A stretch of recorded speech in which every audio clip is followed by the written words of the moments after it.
Wipe is right around the corner and there are 3 things you have to do to prep for it. All of these things could be subjected to change, so you should adapt to whatever you encounter. I'll be posting updates on any major changes and how I combat them, similar to my earlier videos. Step 1 is to prepare a plan for your quests. Your main quest lines are gated behind FIR items. I prefer prepping these items before I run through my quest lines. Your plan may be different. You could prioritize grinding XP on scav kills, finding base items first, or just doing whatever quest comes along the way. But I prefer to be efficient, so let's move on to the biggest gates for each trader. Your main gate for prepper would be ice cream cones.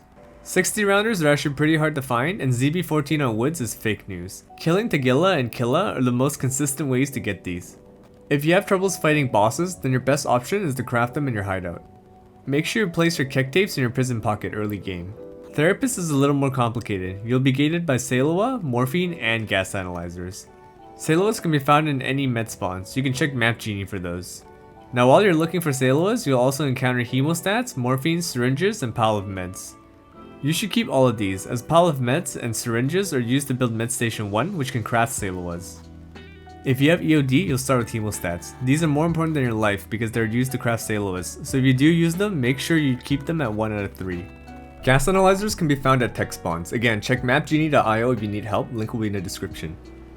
For Skier, just kill scavs for 3M and TAWs, and 2 flash drives for Peacekeeper, which are most commonly found in safes. But I don't like to depend on RNG for this quest, so I just get my flash drives from the Jaeger questline.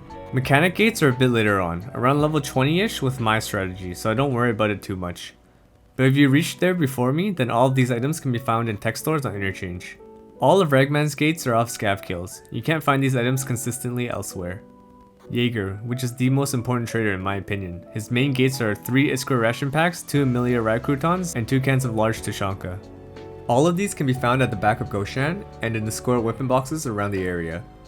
I'll probably make a more in-depth quest guide before wipe hits, so tune in for that. These are just service level items you have to acquire. The second thing you have to do is to familiarize yourself with a jacket run or loot run. A lot of quests are locked behind doors, and you only have 2 ways to acquire keys, find them or buy them. Dorm's jacket run has around 20ish jackets you can hit without keys, map will be in the description. You can run this while you're doing your 5 scavs on customs or whatever else you have there. But Dorms is highly contested early wipe, so you may not be able to hit all 20 jackets. If you're not confident in PvP, you may not even survive, so practice now. A slightly less efficient run would be the Night Factory jacket run. It's not as good because there are no early game quests on Night Factory, but you can grind scavs for XP while you're doing key runs. There are 8 jackets in total, and you can get out with 7 to 10k XP in 15 minutes, 20 minutes if you loot the weapon boxes.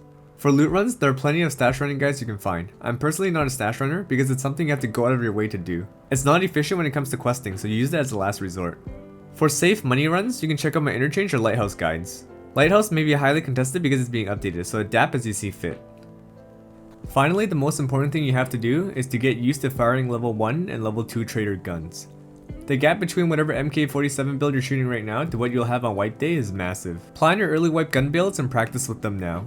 Of course, there may be a new best early wipe weapon next patch, and gun parts are subject to change, but the general feeling of early game weapons don't change. I'll be uploading build guides on what I think the best early weapons are next patch, so tune in for that. But for now, there's one thing you have to understand. The most important mod on a gun is the laser.